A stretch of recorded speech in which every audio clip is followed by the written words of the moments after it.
Whatever this is, good morning, good afternoon. Thank you for coming to this panel about the evolution of film festivals over the last 40 years. When we were talking about what panels to do this year, we thought the fact that this was the 40th anniversary of the Denver Film Festival would make it a natural to talk about festivals and what's different now than was 40 years ago, and where things may be going, if we can figure that out. I thought I'd start by giving you a little bit of background myself. Let me start by asking the panelists to tell you who they are. I think most of you already know, but I'm going to ask each of the panelists to just introduce themselves. And Ron, if you would just condense your resume because we only have an hour, okay? Ron Henderson. Ron is one of the co-founders of the Denver Film Festival and knows the world of festivals and has been involved with this festival from the beginning until right now.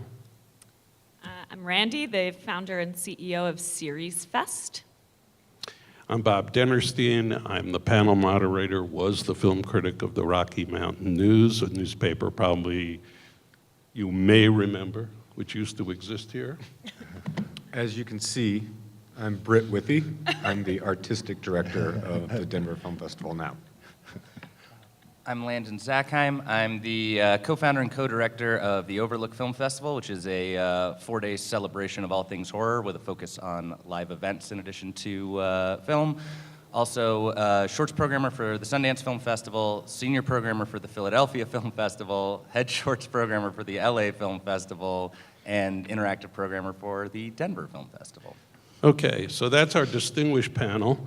I would just like to start by going back a little bit in time to 1978 to tell you a little bit about what Denver was like in 1978 in terms of film. There were some of these things if you live here, you may remember, and if you just moved here recently, this will be a refresher about things you may not know. There were two big theaters on Colorado Boulevard that no longer exist, the Cooper and the Century 21. Those were the kind of showcase theaters along with the Continental, which still exists but not in its original form. And when big movies came to town, that's where they tended to play, and they played there sometime for months. There were still two functioning theaters downtown, full-time theaters, the Denver and the Center, on what is now the 16th Street Mall. Landmark was here, but they operated the Esquire and the Vogue and the Ogden, which at the time was a repertory theater. This is, of course, the time before you could watch a movie at home on a VCR, never mind DVDs or streaming. Probably the prime art house in Denver at the time was the Flick, which was located on Larimer Square. The biggest, my recollection may be wrong about this, but I think the biggest screen you could find in Denver was on a theater on Colfax Avenue called the Aladdin, which had been a kind of showplace theater for road shows, which were the big movies that came, and they were actually projectionists in theaters, as well as film. The two newspapers in Denver each had a full-time movie critic. Now there's one newspaper in Denver and no full-time movie critic at it. The Sundance Film Festival began that year as the Utah U.S. Film Festival and hadn't really gone anywhere in terms of it wasn't the Sundance of today. And that gives you a feeling for what maybe the town was like at that time. 1978, and at that time, I know this will be shocking to you probably, but just if you can see me, that year I had not yet turned 40. It's hard to believe. I thought we'd begin, Ron, with you since we're this part now, part retrospective and part looking at the future. What do you see, Ron, now that you would say is the biggest difference between the festival of today and the festival of 1978 or 9 or even 80, up to the 80s? Yeah, well, back in the early days of what was then the Denver International Film Festival, all film projection formats were on film, either 35 millimeter or 16 millimeter. We previewed films that were wanting to participate in the festival either in their original format or on half-inch VHS or three-quarter-inch VHS.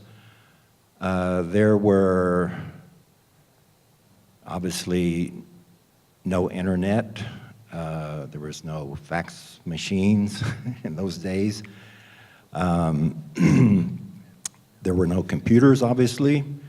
I typed all of my letters of invitation and thank you letters and sponsorship proposals on a portable Underwood. I used whiteout instead of a delete key to make corrections. And on the good side, I guess, there were no sales agents, there were no screening fees. I dealt most directly with distributors or producers or national film institutes, and instead of gouging us with screening fees, they were very happy to have their film showcased in front of a new audience. And let's see, what else would I say about? The thing that was not different is that in our first year, we screened almost 100 films in three venues, the Ogden, the Vogue, and the Flick. The next year, we screened over 200 films, and we had probably close to 100 filmmaker guests.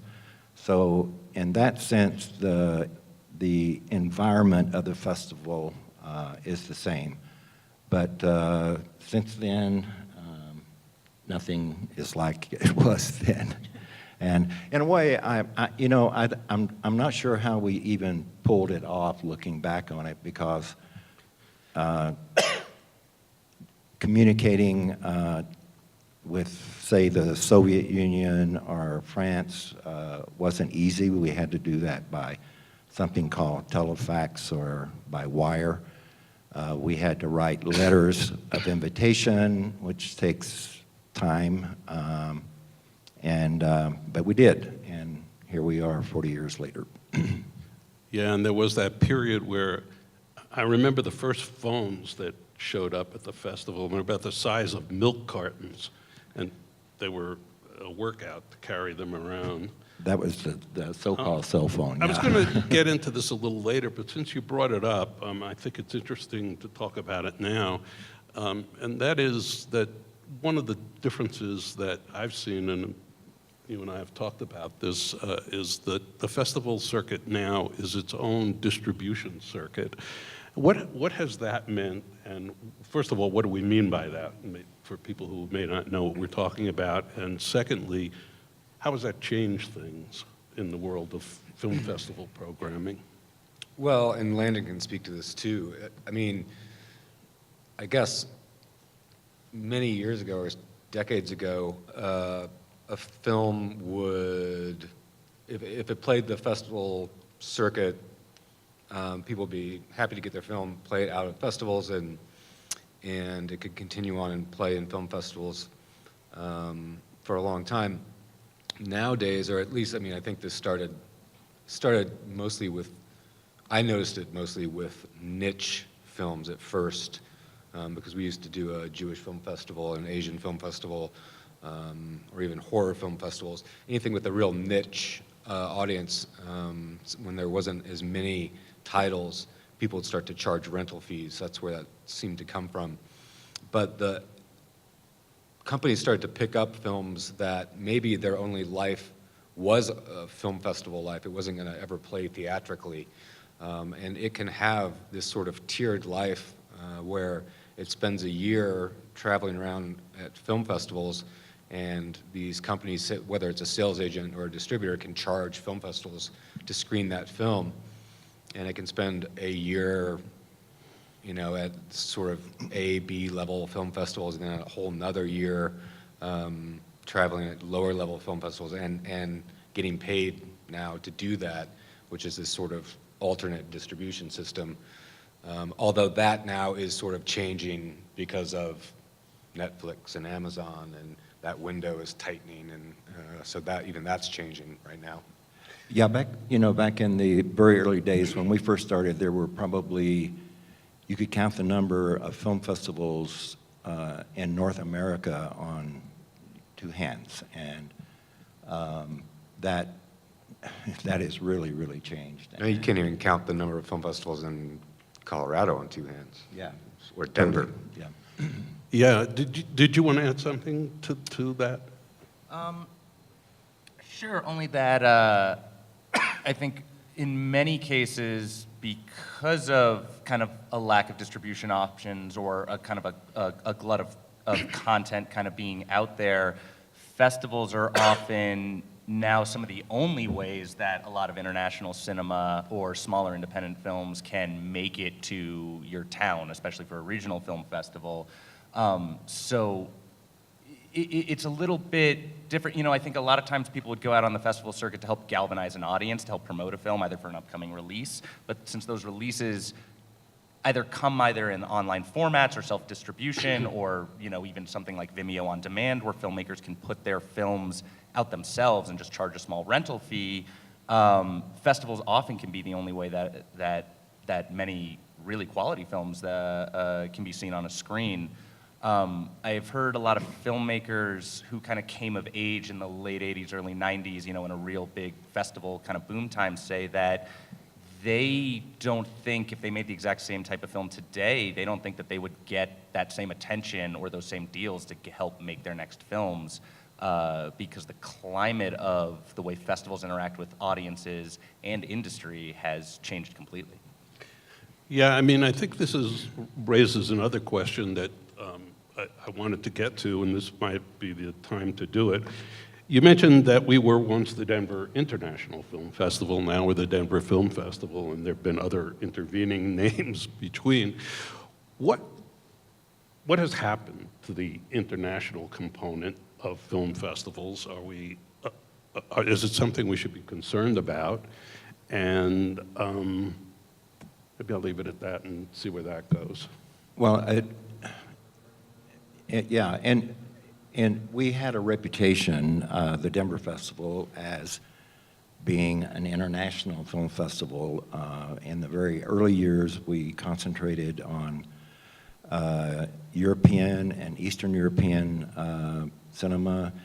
And at the time, we didn't have, even though we had some art house theaters in Denver, they weren't necessarily showcasing international films with subtitles. So that's not the reason we dropped international from the title, but that was a reality in the early years, and we still have now you can see, you know, French and Italian and other international titles at the Landmark Theaters and at the Sea Film Center. But the festival still brings a lot of work to Denver that would never be seen here otherwise, because they're not commercially viable, even as an art house film in an art house cinema. You know, the world cinema section of the Denver Film Festival is still by far the largest section of the festival. But don't you think it's also true that the change at Sundance, and this goes, and the introduction of the American independent film and the dominance of the American independent film in art houses across the country has had some impact on festivals, not just here, but everywhere?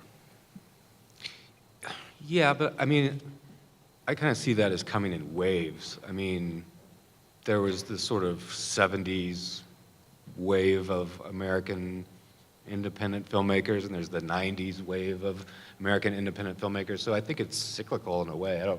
I don't know if it's, I don't think it necessarily changes the way that festivals program. Not here, at least. Okay. So also, to get you involved in this, you've also already mentioned all the different forms of distribution that now exist for ways that people can see films. What should be the festival position about films that will play on Netflix, films that will play on Hulu, films that will show in the alternate world of distribution that's now developed? Well, I would say films. I'm throwing this to you, but also television. It's changed enormously, especially. Yeah. So I am the changing film festival. you are. Really. That's right. No, it's and my background too. I mean, I used to produce the New York Film Festival, and Lincoln Center's 13 festivals a year. And I think, obviously Netflix and Amazon. This year at the New York Film Festival, all 3 of their big gala screenings were Amazon films. Mm-hmm. I think what's interesting. Most Netflix films, correct me if I'm wrong, don't get theatrical. Some do, but most of them don't. So there's still something to be said about wanting to see films in a theater, properly projected, that you don't get at home. And that's where I still think it's incredibly important, even if they're getting digital distribution, to showcase at festivals so you get to see it in the best form possible, versus on your laptop or on your TV or whatever.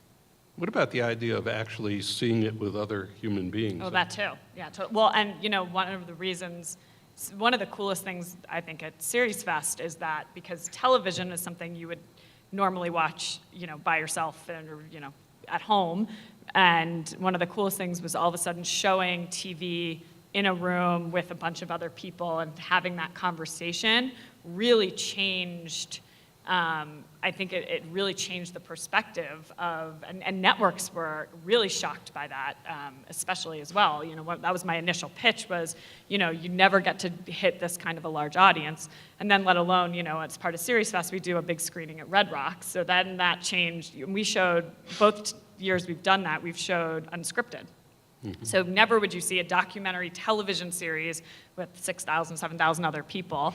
And it was, and it's fun to kind of have that kind of experience, for sure. Yeah, I would say film festivals are like the sanctuaries for cinematic communal experience. And the intimacy of a festival, as opposed to, say, Red Rocks or being alone at home, is really special, and being able to interact, especially when the film artist is there, is really special. And so I hope film theaters and film festivals are not dying because of the new platforms and the new delivery systems, and I don't think they are. You both have mentioned documentaries, and one of the things that I was thinking is that now documentaries are all over the place. You can see them on Netflix. And I have to go through the list of places where you can see them, and they play theatrically. Probably a small number of the documentaries made get a theatrical release. But there was a time, and I think this is one of the things that festivals, and this festival in particular, can take some pride in, helping to put documentaries on the map when it was impossible, or if not impossible, really difficult to see that kind of film. And maybe we could talk a little bit about that and then and now documentaries. Brit, you want to? Well, I think it's true that documentaries have sort of, rightly so, gained sort of the equal footing as narrative films. And there's some other organizations, beyond here that have really helped do that. There's an organization called Cinema Eye that has really helped, I think, bring documentaries to the forefront in New York. And I think film festivals in general have sort of given documentaries equal standing. I think for a long time, people sort of looked at documentaries as the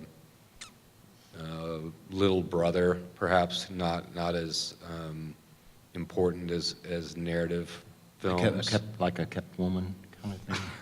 Well, you could say that, I suppose. But I think film festivals have always treated them as just as important, and we certainly do. I mean, we have our documentary section in the Denver Festival is pretty robust, around 40 films generally. There's also, talking about niche festivals, there are lots of documentary festivals now, including one here in Denver called DocuWest. So, yeah, I think I agree with that.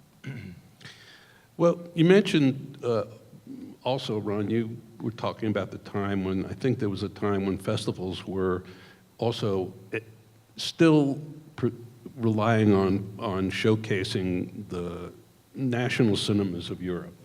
There was the German New Wave, and then there was whatever was the fashion that year, and it would shift, and then it became Asian films for a while. And those, I think, were the kind of the principal achievements of festivals, that they were bringing in those great waves of film into the United States. Right now, what do all of you see as the great accomplishment of festivals at the moment, if there is one that you can cite? At the moment, I mean, it's hard to say, just because I think, you know, a real accomplishment needs time to see if there was a great impact. But I mean, I think festivals still have the ability, it is more rare than it used to be, but it does still have the ability to break out a film or a filmmaker that otherwise might not be discovered. The discovery process in festivals is still pretty strong because there's a curatorial process to it. Many people don't want to sift through thousands and thousands of the films that are being made because it is easier than ever to make a film, and that will always be true as we move forward, but it's harder than ever to find an outlet to show it. So people don't want to watch 9,000 films or 12,000 films, but if a place that has a reputation, if a place that has established a credibility is saying these 60 or these 120 films are worth looking at, then there is a smaller pool by which people will take a look and try to take a chance on those films or filmmakers. A lot of times people want somebody else to say this is good so that they can have the confidence to help back something. I would also say shorts are still, film festivals are easily the best place to help a short filmmaker make the leap forward, either to make more shorts or to make a feature or to get the contacts and collaborators that they need. Not just at major festivals where industry is paying attention and you can potentially take meetings and you know, representation and all that, but I mean more so the community aspect of festivals, where you'll meet other filmmakers and other crew and other talent in the other films at the festival or in the audience that comes to your festival, and you'll find folks that you can form bonds with, and you see that influence future work. You get a support system, and that support system is huge because there is not a lot of support out there. And when, especially if you're not from a major city, you're some filmmaker from like Ohio or maybe an Eastern European country that doesn't have a lot of contacts in the US, like finding people as you travel in the festival circuit to help you is incredibly impactful to those filmmakers. You want to talk about that a little bit now? What do you see as, if there is a major accomplishment or a couple that you think that role that festivals are playing, and this festival in particular? Well, and for me, things get a little bit blurred because of the sheer number of film festivals that are going on at a given time. And the fall is really, really crowded, and so it's and there's this film festival circuit where everybody kind of bounces from one festival to another. So for me, it takes away a little bit of the excitement and uniqueness of seeing a film for the first time or not even having heard of a film and discovering a film for the first time. But we still have Denver has an emphasis on Eastern Europe, and that's been true from the very beginning, before the wall came down and when censorship was an issue of getting these films. And we have a reputation, I think, globally for this, or at least within the film festival world. And I think it's harder for an Eastern European film to find theatrical distribution and a national audience than it is, say, for a French film or an Italian film. So I think that's a distinction that Denver still has, that we created in the early going.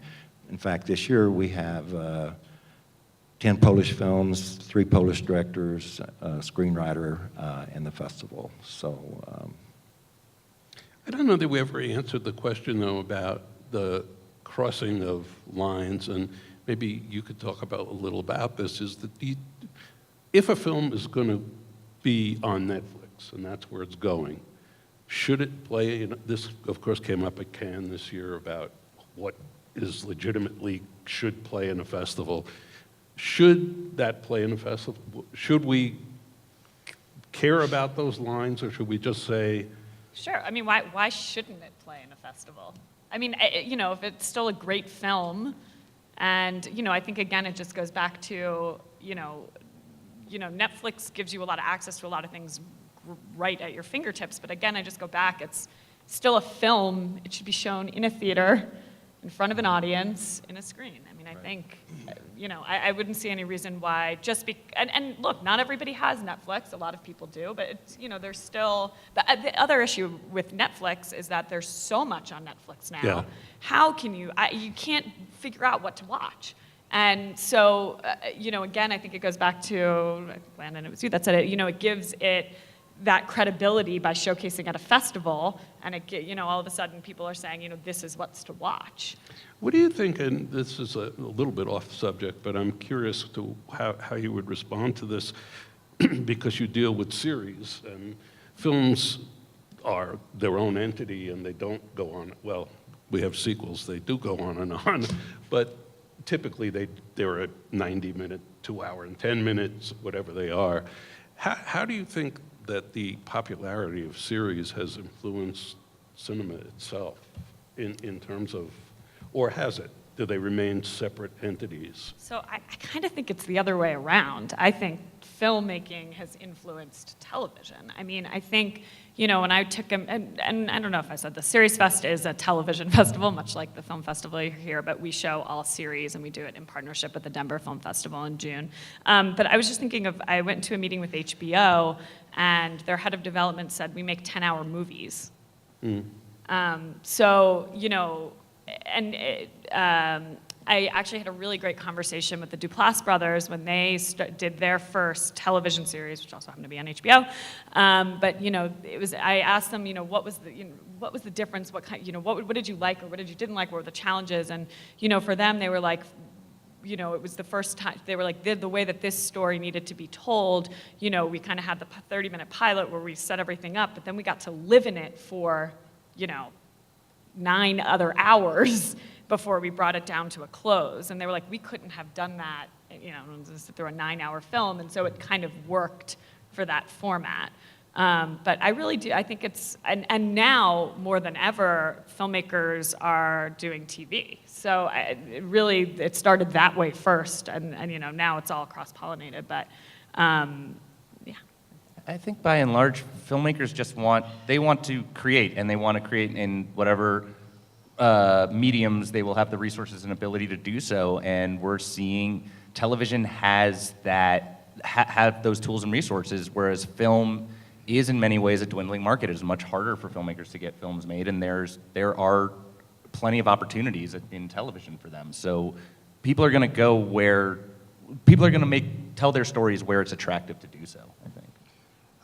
I'm also wondering, how much does the fact that there are, I mean, the big festivals which now probably are Sundance, a little bit Telluride, Toronto, Cannes, of course. How much do the fact that these festivals are occurring in the fall and they have a different kind of quality than you see in a city or a regional festival, because you have a large industry participation, you have an international press contingent, that kind of thing that makes it a whole different kind of experience. How much does do these festivals set the agenda, and how much does the fact that those festivals have emerged as sort of the ones that get the most attention affect everybody else who tries to put on a festival? I think depending on where your festival is in the calendar, I think one of those festivals sets the tone in a way. I mean, Sundance for us doesn't really do much for us programmatically. It's too far away. It's in January, we're in November. Most of the films, or the majority of the films, are either have already been released theatrically or have gone on to VOD by the time we roll around. That's not 100% true, but that's largely true. The later festivals like Cannes, we get a lot of films out of Cannes. It comes out, it's in May, and then a lot of those films sort of hit Toronto or come to the US in the fall.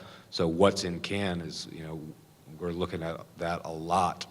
And then by virtue of Toronto, which premieres a lot of films, and that's in September, we can't get our hands on a lot of those films because it's just right on our deadlines. So, we pay attention to a lot of different festivals, not just those, of course, but those are, the premier festivals that are premiering films for the first time. Go ahead. As somebody who programs for major festivals, regional festivals, and niche festivals, I think the big key difference is audience. At a major film festival, you have your full houses and your audience and a certain set expectation, usually with years of kind of tradition in your programming, that you can program. You don't have to program thinking about as much your audience because they're coming.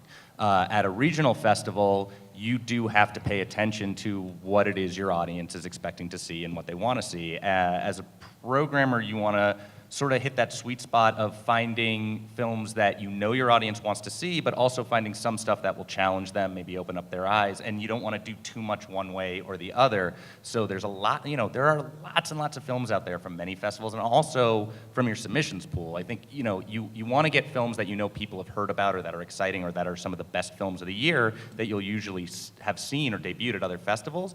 But you have people who have paid money to submit their films to your festival. You have an obligation to watch them, to discuss them, to bring them into the mix, and you want to elevate those films as well. So festivals are very important, but if a festival has a call for entries, you're primarily looking at your submissions. Okay, let's talk a little bit about submissions over the transom. There've been a lot of press about this that I'm sure you're familiar with, called the Great Festival ripoff of people, filmmakers who pay a submission fee to have their film looked at, but the film never goes anywhere, that kind of thing. What is the Denver policy about submissions? And how many over the transom films get in the festival? So we get about roughly 1,200, 1,300 submissions, which is not a great amount compared to, let's say, Sundance, which gets Over 12,000 submissions. So, we have a team of people that are a combination of volunteers and year-round programmers, and it's a pretty straightforward process. Someone watches the film. We have multiple categories: shorts. Just to break it down simply, shorts, documentaries, and narratives. And someone watches the film and fills out a form that we've put together that has a 1 to 5 rating on the film. And if then it goes out to another person and they fill out the form 1 to 5.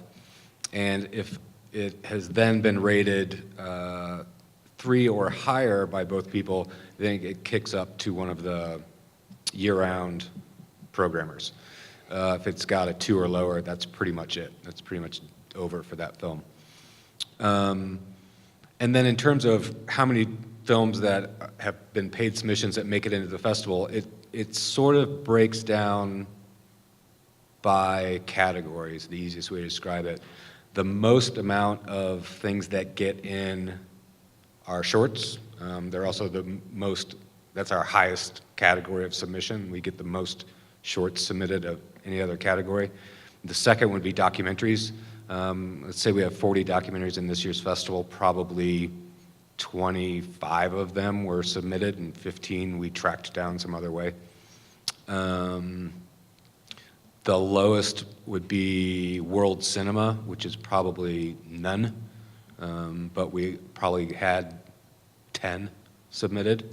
And then American narratives would be the second, which there are a handful that were included, but it's also, we don't get a ton of feature-length American narratives. It's mostly shorts, documentaries, then American narratives, then world cinema.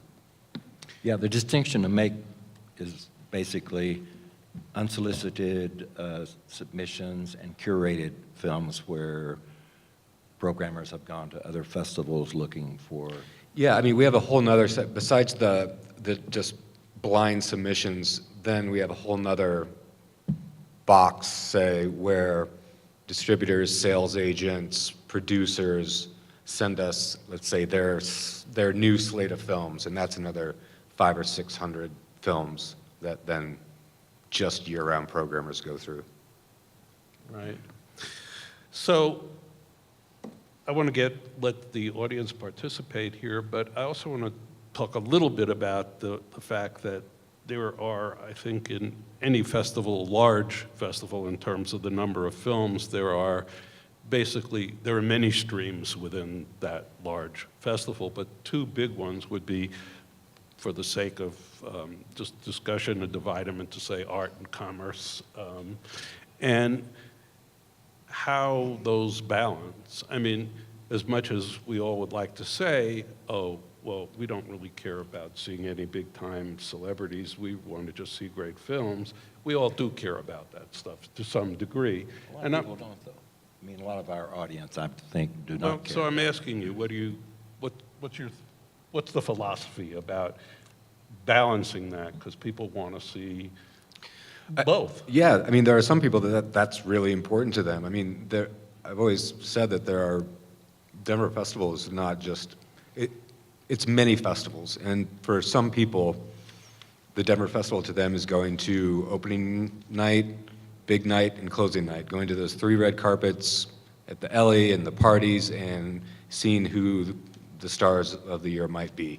And that, for them, is the film festival. That's what they want to do, and that's great. If that's what they enjoy, fantastic. And if, for other people, that's absolutely, those are the things that they want to completely avoid. They want to make sure that they're seeing the films that they'll only be able to see in the film festival, that aren't going to be in theaters later, that are not likely going to be on Netflix, that are only going to be here in town during the film festival. One time with the filmmakers in person to talk, Q&A, that's their festival. And both are valid.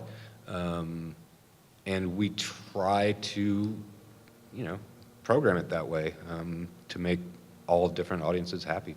When we were at the Tivoli, I used to say we have 2 festivals. One is on one side of Spirit Boulevard and the other one's on the other side, and I think that's still kind of true. But another nice thing about the red carpet events is that it does generate a lot more publicity, and it raises awareness for people who are maybe not aware of the film festival or never have attended the film festival to give it a shot. So they both have value. Yeah, oftentimes, that's a very good point. Oftentimes, with a nonprofit organization, especially the big films and the big events that can help with the publicity and the sponsorship are what allows you to also be able to have, say, your experimental program or play, that gives you the ability to show smaller stuff. And that diversity in programming is just as important as your diversity in storytelling and storytellers that you want to have represented at the festival.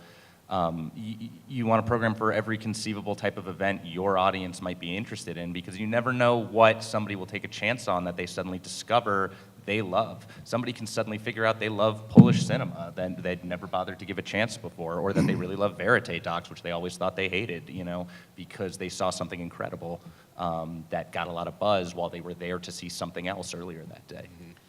I just also want to say, kudos to the Denver Film Festival too, because you guys always, you don't just show what talent is around and can come. You guys also curate those red carpets. You don't just take whatever, is given. And this is a great example. Last year you guys had La La Land, but this year, with Lady Bird and with I, Tonya, which is, it just came out of Toronto. I think that's impressive in what you guys do here. How much are you, their films are curated within a world of limitation. You can't get everything that you want. What are some of the limitations for the regional festivals in terms of curating, if it was an ideal world, we'd have this, what are the things that limit what you can do? Availability, first and foremost. If a film that you really love has sold and that distributor doesn't necessarily have a release date plan or some far in the future, they're not going to want to show the film too early, or they may have they haven't decided their strategy yet, or their strategy may not include your region. Then suddenly that's cut off to you. I think also for a regional festival, a film that is really looking to sell and hasn't sold yet doesn't want to affect its potential deal by having already played a market that may affect its salesmanship. So a lot of films may hold back until they have a distributor or another plan. So that availability is a huge kind of factor in what you can and can't get. Well, and Ron said it earlier too, the fall is so packed with other festivals. I would imagine that has an impact with, Yeah, it's a little bit easier now than it was when we were dealing with only 35 millimeter prints. Especially European or Asian, or when there were, maybe singular or 2 or 3 35 millimeter prints vying for 10 different film festivals. Now with digital copies, it's a little bit more forgiving. The only other thing that I run into occasionally that there's some people that ask for exorbitant rental fees that I won't do. Yeah, that sets a very bad And there's precedent. also the premiere factor. Some film festivals insist on their film be a premiere, a world premiere, or a U.S. premiere. And if they're wanting to get into Sundance, then we don't get that film because there's a large industry presence at Sundance, and they want their film to get picked up, or they want it to get a lot of publicity. So that's another factor also. Yeah, and then there's self-imposed limitations like a festival zone criteria for premiere status. For example, there's many large regional festivals in Los Angeles that all demand Los Angeles premieres for their films. So you might lose a film that's committed to one of the other festivals, or they might lose one to you. Yeah, it really just depends on the rules you've set for your festival and then what a film thinks is most viable to them. So before we open it up to the audience, we'll talk a little bit about the future, which I think none of us probably are great at predicting. But as we move into the 21st century, film is in a state of flux unlike anything that I can ever recall. And it's, 5 minutes from now, if you make some prediction, it's probably going to be proven wrong, or something you think you're pretty sure is going to happen will not happen. What is regardless of how the technology changes and what we're all exposed to, and everything from virtual reality to who knows what else is lurking technologically. What do you see as going forward as the purpose of film festivals going forward? Well, to me, it's the communal experience. It's seeing film the way film was supposed to be seen in a theater with other people on a big screen. And especially with film festivals, it's the opportunity to interact with the film artist and And with each other. I also find, that audiences, post-film talking amongst themselves about what they've just seen. I also find that very valuable and happening a lot. Not more so than just your regular day at the movies where you go and see a movie and leave. People hang out and talk.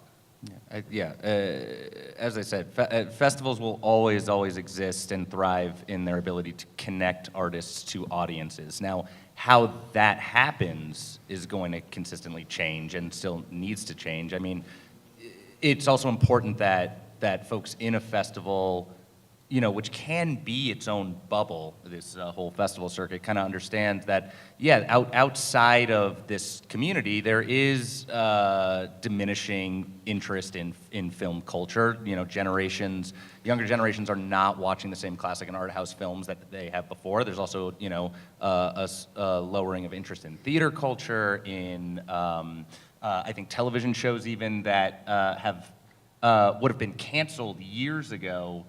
Those are now considered high ratings. So there is, the way people are interacting with stories by and large is shrinking generationally and just as a culture at large. So festivals are a great bastion to help keep these artists alive and in business and working and connecting to people and making great art.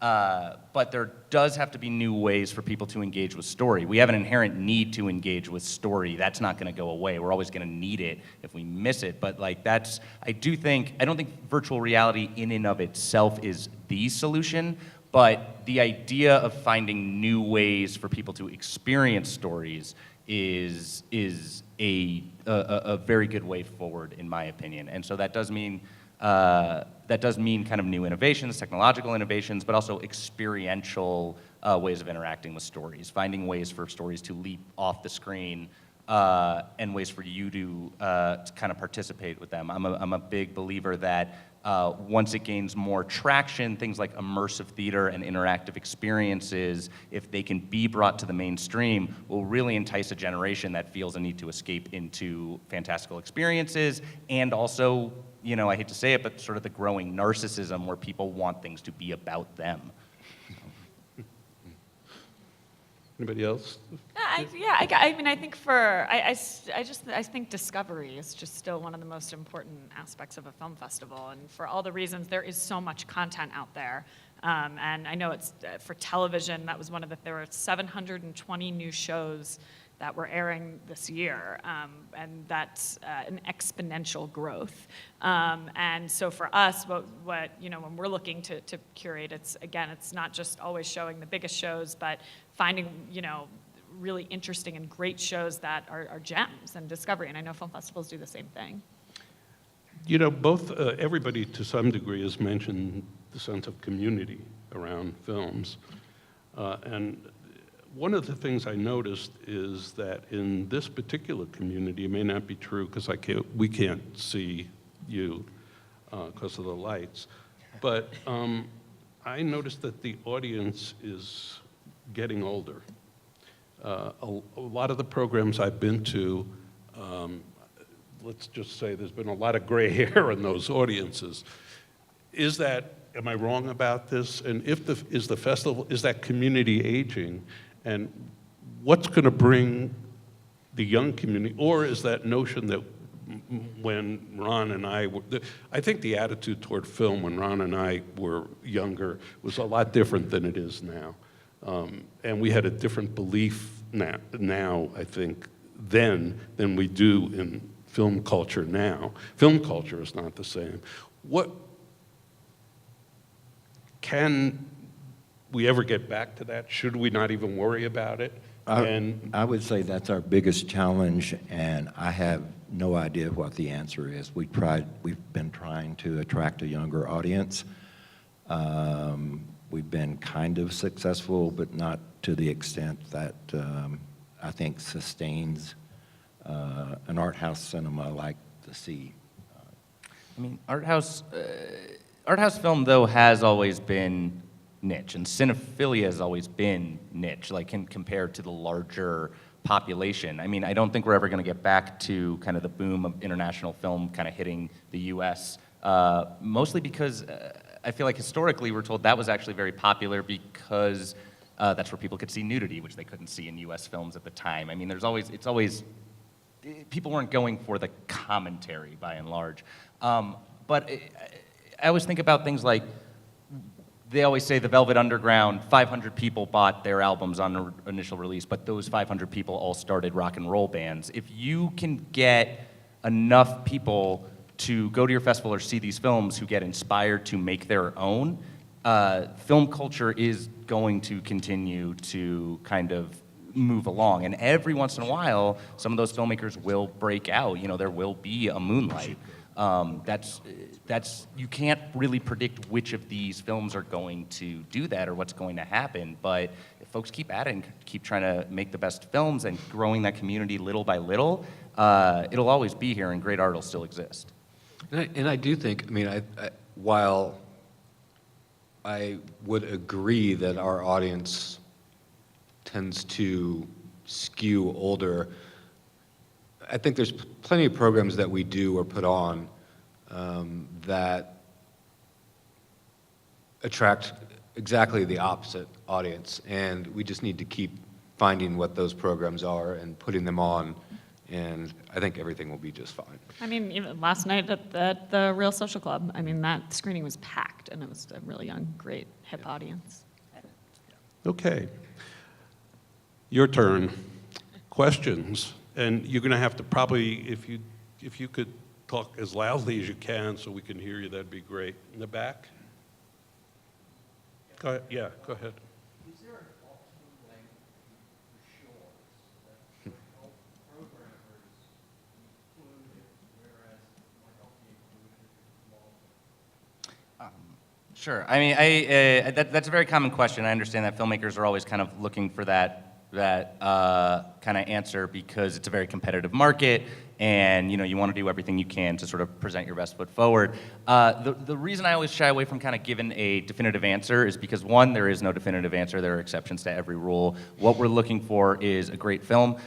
Film needs to be, I will say, a film should be as short as it can be while being as long as it needs to be. It's a very vague answer, but I promise you that is the correct one in terms of like your thinking, because you should not be making a film to try to figure out what the best way for us to program it is. You want to make the film that means the most to you, that you feel is the best it can be, and when you're and chances are, if you've done that, that's going to resonate with the people who have seen it. You shouldn't be timing trying to time to say like, oh, if this film is over 16 minutes, then this will be harder to program.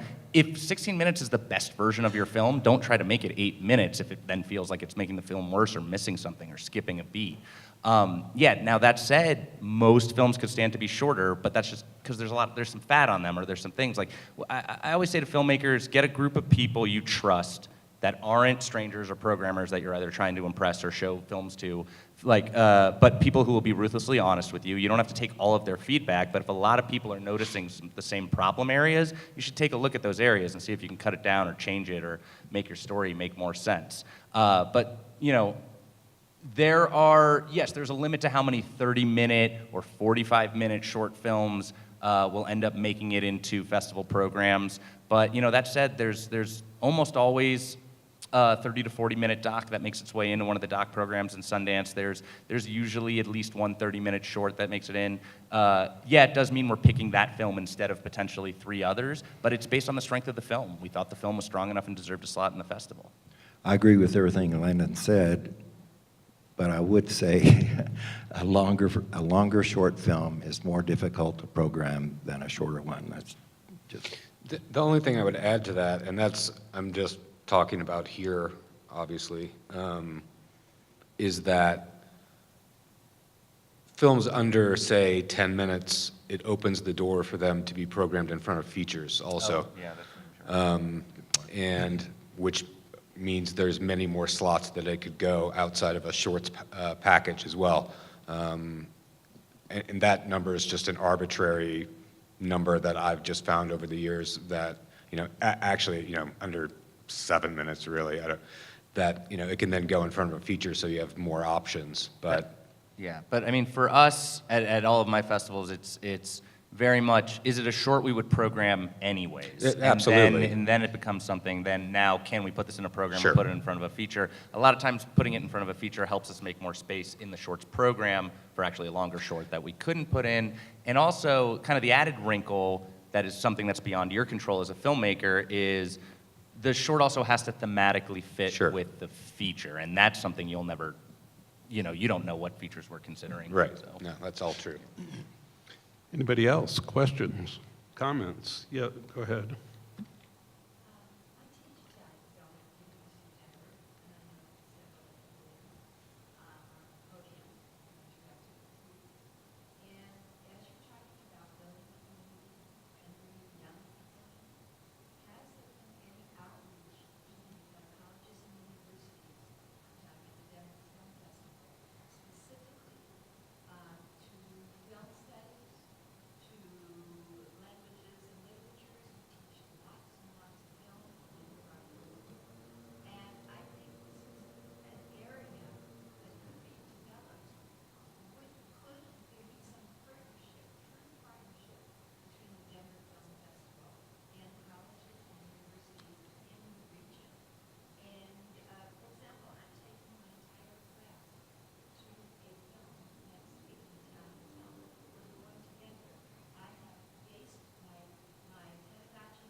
Yeah, of course. And we try to do a lot of that stuff.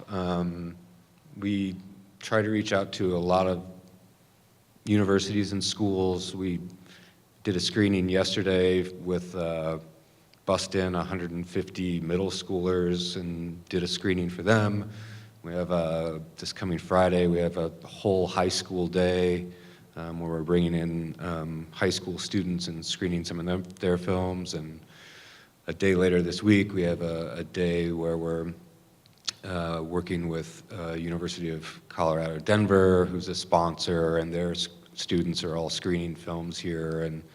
And so we try to do a lot of that stuff. But yes, we can do it with you as well. And I think we could do better, and I think we will be doing better because we've just recently hired an education director, and he'll also be doing outreach to schools. So it's a good point, Roberta. So I agree with you.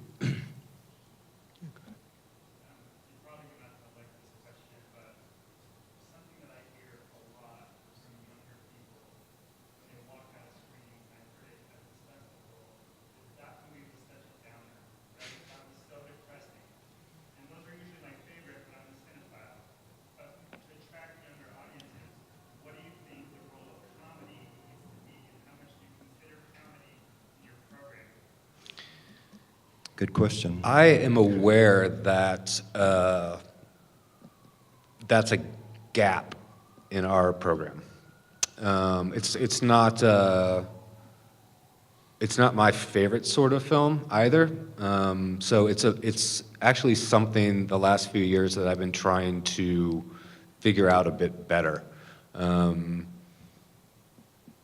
Especially last year, I realized when I brought out a couple of Belgian comedy filmmakers, and it got such real great attention. In fact, I did an intro for a film, a Colombian film, right before I came here that was sold out, and it was, probably one of the few comedies in this festival. And I kind of made mention beforehand that, it's really nice to have a sold-out film on a Saturday morning, and I asked if it was, because this was the comedy, in the festival and not one of the bleak Scandinavian films that we're so good at programming. And everybody just sort of said yes and clapped. And I said, I got the message that they wanted more of that, in which the response was yes, we wanted more of that. And I actually, also made a point this year, the London program, BFI London Film Festival program actually has a section in their festival which is, it's called like the comedy we break things up. A lot of festivals do. We have like Cine Latino, Women Plus Film, et cetera, et cetera, et cetera. And they do that as well. And one of theirs is just called like the humor section or comedy section. And I very carefully went through that this year, looking for films that I thought we needed to be better at fulfilling that. So it's definitely on my mind. We're not there yet, for sure, but We're When always... when the closing opening night film ended, the credits were rolling on Wednesday, my wife turned to me and said, "That didn't really seem like a festival film to me." And I said, "Oh, really? Why not?" She says, "It wasn't dark." But I think for me, I totally agree with your assessment and Brit's too. But for me, in the early going, I think I was responding to the kind of stuff that you got in commercial films and on television that were kind of didn't really deal with life issues, and they were kind of glib and stuff like that. So I think that's where, for me, it started. But I agree that I went to see Humor Me with an audience, which is a true comedy, and everyone that I knew there commented about, that's a strange film to have in the festival, but they really enjoyed it, so yeah. Yeah, and to Denver's credit, both having seen both the opening night and closing night films of this festival, there's a lot of humor in both of those films. But to speak back to your point, comedy's hard. We are always looking for more comedies. We're scouring everywhere that I work to find more comedies, and it's because it's very easy for comedies to be bad in the submissions pool as well. And also, good comedy is an incredible art form. It's one that's always had trouble gaining respect. You'll see, most Best Picture nominees are not some of the amazing comedies that are out there because people sort of overlook how hard it is to get that right. We see a lot of poorly made comedies, and so it's harder to pick. Also, when you have a diverse programming team, you have a number of people on there, and humor can be very specific, and so you can find films that are submitted that just don't really, not enough people find it funny for it to be effective as what it's doing. It needs to be, but I will say most festival programmers, if you would speak to them, you'll find that they're always looking for more comedies. It's just harder to get right. Also, I think, the audiences have some responsibility here too. And the responsibility is that if you come out of a film and say, "Oh, that was depressing," then there's be another question you'd probably want to ask yourself, why you might have been depressed by it. And to me, that would be, I wouldn't find that particularly interesting as a response to a film unless it was accompanied by something a little more than that. And for me, I don't know anything more depressing than most comedies that I see in regular movies. Many of them I find more depressing than realistic films that might be described as depressing. And that's the other thing, it's not just these guys. The audience has got a role to play in this. You got to be willing to sit down and watch all kinds of films. Anything else? Question? By the way, Ron had to leave because he has to introduce a film, so he's not bored with you all.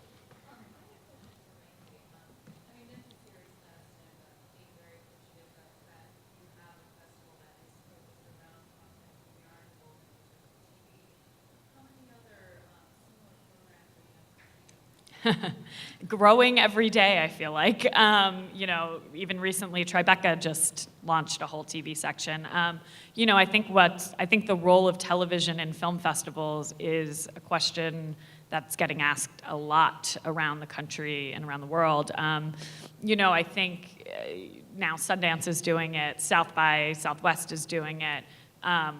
but they're small sections or, in their larger festival, it's not their focus. There are only a very small, I think there's three television, four ATX. There's 4 actual only television festivals. And actually funny, sometimes we show film in our television festivals, if they're sort of about, television makers or TV and things like that. Yeah, I mean, it's popping up everywhere. But, where SeriesFest is different than, in fact, all of them, is that we are a marketplace. And, our real goal, the reason we started SeriesFest was to showcase independent pilots that were looking for distribution, which basically turned the entire industry on its head, because as one guy from CBS told me, that is not how TV gets made. But on the flip side of that too, they're spending $100 million+ in development in pilot season, and they'll shoot about 40 to 50 pilots and pick to air 1 or 2 of them, which just seems like an insane waste of money. So, and also now, I think the one good thing I will say about, there's a couple of good things, but what streaming platforms have allowed that I've seen for television is that independent creators can now go and make more niche content. And what goes on ABC has to be so broad. It has to reach their broad demographic basic. Now, audiences can be targeted. And so now I think that's why we see a rise in sort of the independent content getting made in the episodic world. Of course, I serve on a film festival board, and was really excited to see this panel discussion on the Denver lineup this year. Is it available? It would be great to show some of this to other boards or our board of directors. Is this being taped and is it available? I think so. Actually, it's funny. I was going to ask how many board members were here, if any. How big is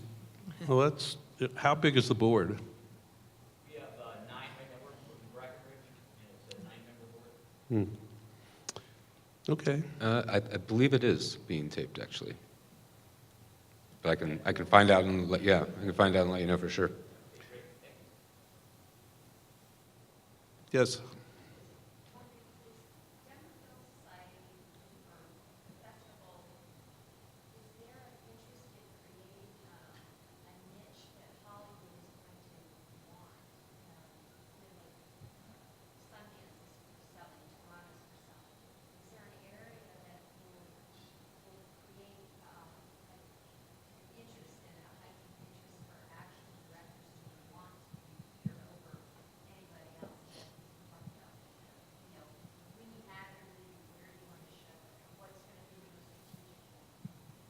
No.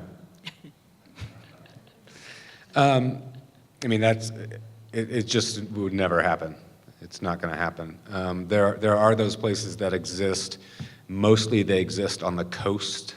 Sundance is an anomaly and Telluride is an anomaly. If they were started today, they wouldn't become what they have become.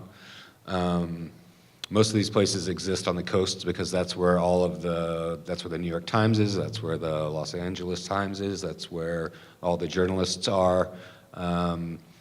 Even if that was our greatest desire, was to create a market and become the next Sundance, it would never happen. And we don't want to do that anyway. Yes, go ahead.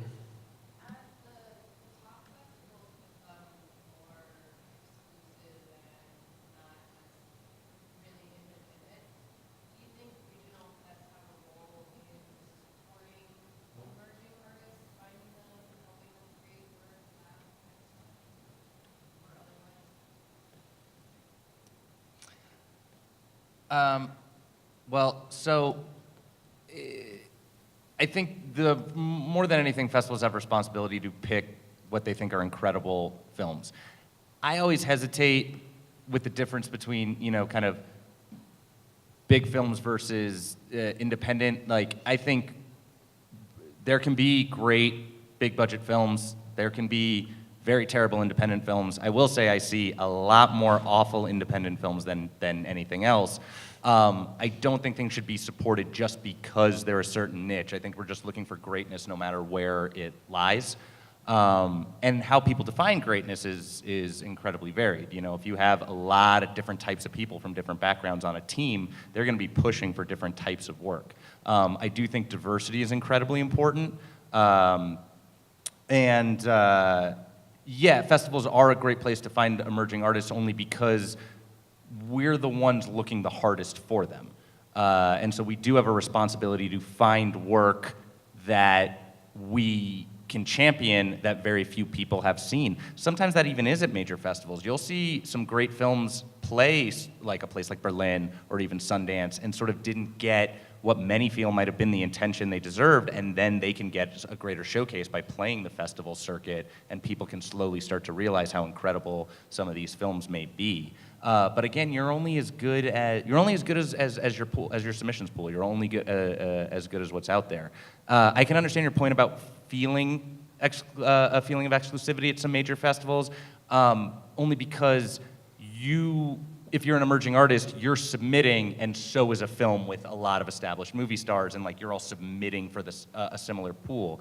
What a lot of major festivals might start to do is separate out sections. So there are certain sections that a bigger film is not competing with. So like the premieres section at Sundance, those films are not competing for a slot with submissions for the competition or the next section, for example.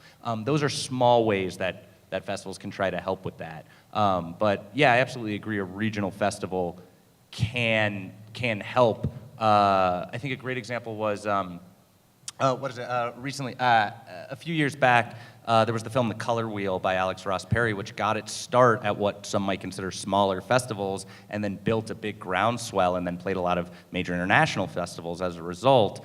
And so it's possible. I think, you know, if the model works, then good films eventually get to their audience. It may take a while. I also think, I mean, to that point, you know, a named filmmaker that has a little bit of experience tends to now get the bigger slots at Sundance. So, you know, taking your film to a bunch of regional festivals, and I dealt with this a lot with Kaylee as she was kind of doing her film. My partner, who has a film here, actually, just getting exposure to meet people and to network and to meet the community, because the community happens to actually be quite small, and you see the same people at all the festivals. So getting to the regional festivals and meeting all those people and starting to, you know, get talked about as a filmmaker, you know, then will help also to get, you know, maybe it's not that film, but then your next film, you know, hopefully up there. Absolutely. Industry also does, because they're always scouring for content too, especially independent distributors, who need films to put out. They are paying attention to regional festivals. Absolutely. Maybe we have time for one more. Anybody? Nobody? Well, if there are no more questions, I want to thank the panel and thank you guys for being here, and enjoy the rest of the festival. And we have more panels, more conversations, so check your program and you can find plenty to participate in. And I think that one thing that's interesting that everybody seems to say is, in one way or another, is that the community that develops around the festival, even though it vanishes after the festival is over, comes together and vanishes. If you're the kind of person who likes that sort of thing, festivals still give you that opportunity of spending. You can spend 12 days here talking to people about nothing other than film, what you've seen, what you liked, what you didn't like, what moved you, what didn't move you. And as long as there's value in that, I guess there'll be festivals. Indeed. So thank you all. Thank you guys very much. And if you haven't done so already, one floor below, there are some incredible virtual reality experiences you can check out. That's where I'm going.